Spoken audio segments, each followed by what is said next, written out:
Jesus said, "Go into the world and make disciples of all nations."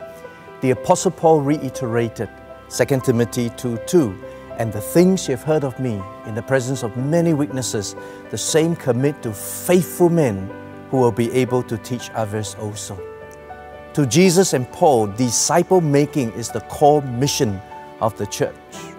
A shoe factory produces shoes. Paper factory produces paper.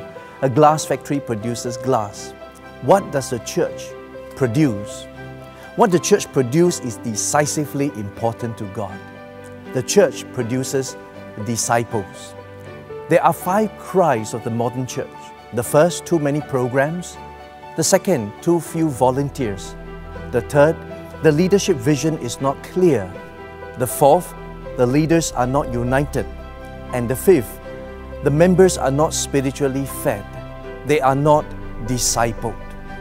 We need to come back to intentional disciple making at the heart of the church today. What does an intentional disciple making church really looks like?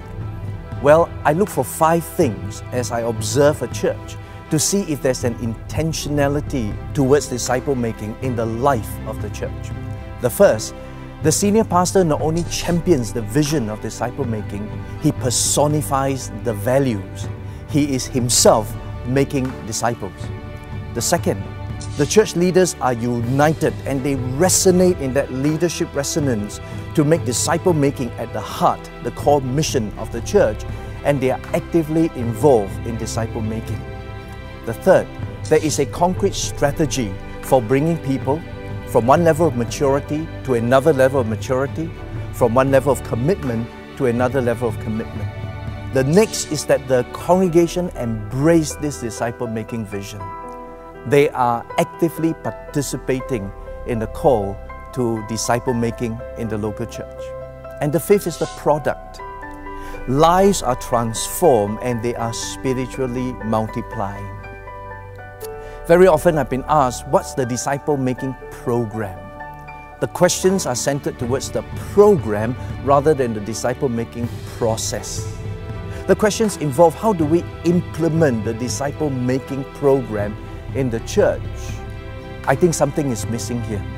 We are looking merely at methodologies, materials, some ecclesiastical formula to implement a disciple-making program in the church, when at the heart of it is not implementing a disciple-making program, rather is integrating a disciple-making process in the whole of life where people are deepened in their lives spiritually and they are multiplying to change their world.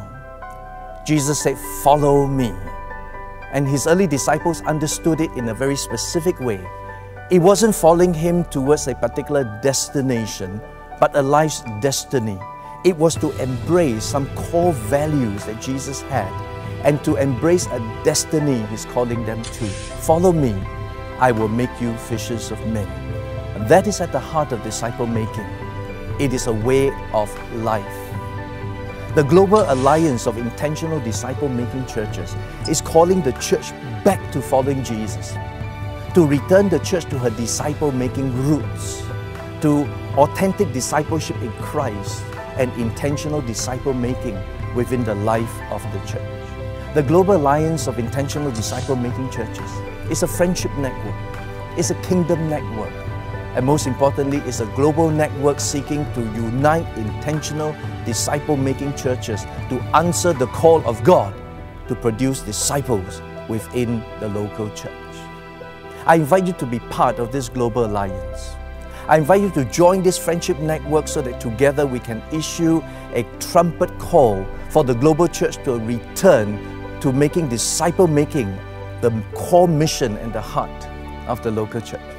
Come and be a part of God's vital movement today. It's a disciple-making movement and it will rock and change our world.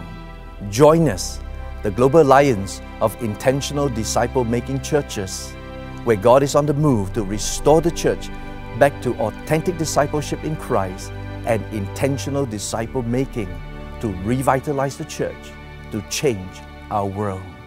God bless you.